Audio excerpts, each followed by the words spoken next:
Nintendo has bought Bandai Namco. Sort of. In last week's stream, we covered that Nintendo was looking to consume more developers to add to its first-party roster, and it appears that we've seen the first sacrifice through purchase. Specifically, it's Bandai Namco Studios Singapore. It's actually not really surprising that this was the first purchase, as the Singapore studio was involved in the development of Splatoon 3, the new Pokemon Snap, and previously Prime 4, at least until developments drifted to Retro Studios. The studio will appropriately be renamed Nintendo Studios Singapore sometime soon, with the deal concluding sometime in April. But anyway, welcome to NecroNews, the show where we cover the hottest gaming news from the last week. Usually this would be a stream, but Ellie's not feeling great, so we decided to do an old-fashioned video. If you liked the video and found it informative, then leave a like and tell us what you liked best. Before this next segment, we've got a semi-related story. Kill Bill is getting a re-release that combines both parts, with some extended footage in December. Part of that extended footage will be Kill Bill's Lost Chapter, Yuki's Revenge, which is sort of a disingenuous title since it wasn't lost. It was just cut from the script because Tarantino didn't like it. There weren't enough feet. Anyway, why are we talking about this? Well, the Lost Chapter was made entirely in Fortnite.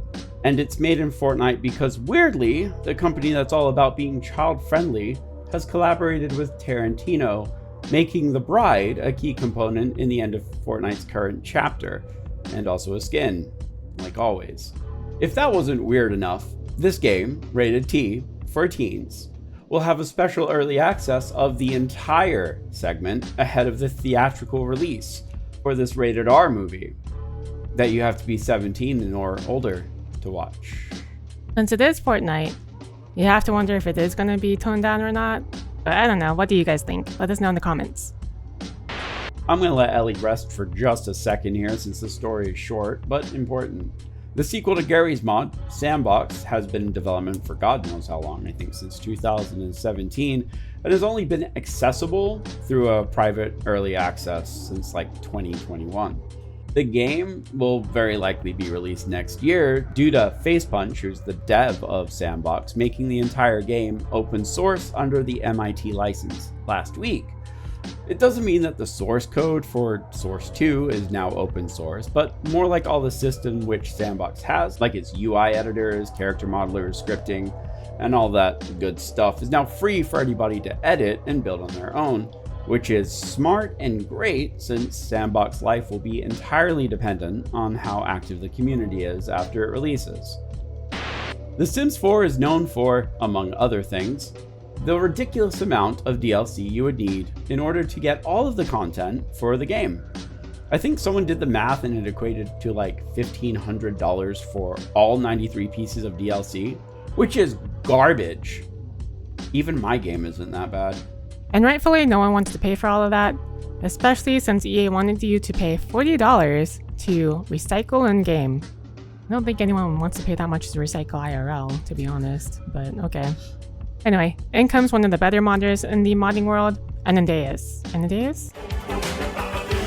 He had created the ANADIUS Updater, which was a program that made all the Sims 4 DLC playable, if you owned it or not.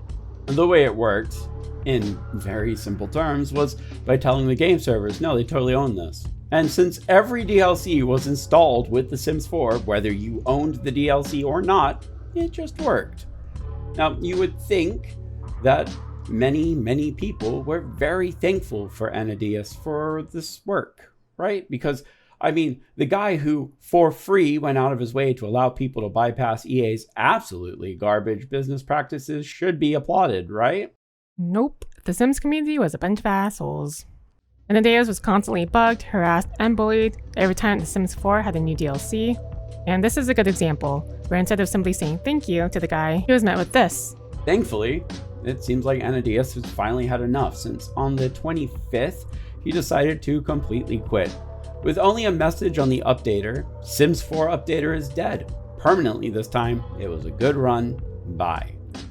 However, if you were to look on the cs.rin.ru forums, there was a full post where he stated he won't explain exactly why he quit, only saying that he acted like an asshole till the end.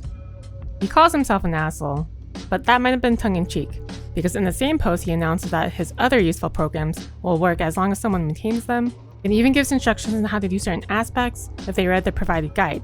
But the real nice part here is that despite everything else, is that ANADIUS provided his source code to his moderation team, with the instructions to share the code with anyone willing to update it. While the Sims community gets their punishment from ANADIUS for being shitters, other DLC crackers like Cimarella have taken the opportunity to release their own DLC updaters.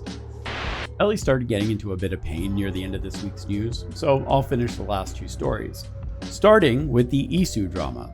Sure, this is a big internet drama fiasco at its core, but there is some information to explain that seems to be getting glazed over by everyone. First, IISU is a new emulator front end. And a front end is a program that lets you emulate all sorts of games, but with the added bonus of looking really sleek and having plugins and stuff that make playing and organizing your games fun, depending on what you're using. What set IISU apart was first the 3DS and Wii U style that they had going for their front end, and then the shockingly cool suite of features that were in development for the program itself. Notably, at least to me, was a sort of Miiverse social media where you could draw stuff for any game that's in your emulator library. Plus there's the usual stuff. Custom theming, homebrew apps downloaded right from the program itself, stuff like that. And everyone was pretty psyched. And then it just kind of died. Why? Well, you see, the main dude, the head dev, a man that goes by the name Usagi Shade, had the genius idea of making his friend group Discord the official Discord for IISU. And that was before deleting all of the chat logs. Which, oh my god, I cannot even fathom. Anyway, when the Discord opened, people very quickly discovered that Usagi Shade was a man that used the internet. And by going through the chat logs, it became apparent that he said slurs, was transphobic, posted Nazi imagery, stuff that is all very not good. But I'd also wager that he just used 4chan or other sites where being an edgy dude is just kind of run of the mill. Anyway, with everyone wanting his head, he ended up apologizing. But no one ever likes it when you apologize, so he said fuck it, retracted the apology, and then stepped down from development of IISU. But he did refund all the donations and then stepped away completely from the internet. The important part to note, and something that a lot of people seem to glaze over, is that development on IISU has continued. Everyone else on the dev team picked up the project and are moving ahead with it, but it's unclear if it'll actually come out, especially since the trust for the front end is now really bleak. Can't believe they still want to move ahead with the free tier and premium tier paid version. I'm gonna go off script here. That's dumb, right? Like, that's not just me. We have Play Night, we have Retrobat. All of these do the pretty much exact same thing, and they're both free and cool. Anyway, let me know what you think about this. Is IISU going to be worth it? Let me know. I'm genuinely curious. Well, Steam made a boo-boo. Which I hate to say, but no one is perfect. Especially not that backstabbing bitch SEGA, you greedy Anyway, in 2023, an Italian studio named Santa Ragione submitted their game Horses to Steam, since devs need approval before it can get sold on the Steam store. So Santa Ragione slapped together an unfinished build for Steam's review, which was apparently rejected for depiction of sexual conduct involving a minor. Everyone is 20 in that game. And not in the like, she looks 10, but is actually a 3,000-year-old dragon. I mean, they're actually 20-year-old normal adults who are naked, wear horse heads on a horse farm. Anyway, the studio had defended with every fiber of their being that there was no such content within the game, and for the next 2 years, Santa Ragione has been seeking feedback from Steam, offering changes, but never getting a single word from them, only that the game was permanently banned. And according to the team, this has completely crippled the studio, since they've dumped like $50,000 in investments for their company, and their last game sucked ass. The company states they need to sell at least tens of thousands of copies, otherwise they're going to be foreclosed. Well, it seems like the story has caught wind, and Valve said that the ban is indeed final, and they even put out a statement, which is really weird to me. They said that we reviewed the game back in 2023. At that time, the developer indicated with their release date in Steamworks that they plan to release a few months later. After our team played through the build and reviewed the content, we gave the developer feedback about why we couldn't ship the game on Steam, consistent with our onboarding rules and guidelines. So I guess once you get denied for good. This is very weird, especially since there are a lot of games on Steam right now that you can purchase which are a lot worse than anything in this game.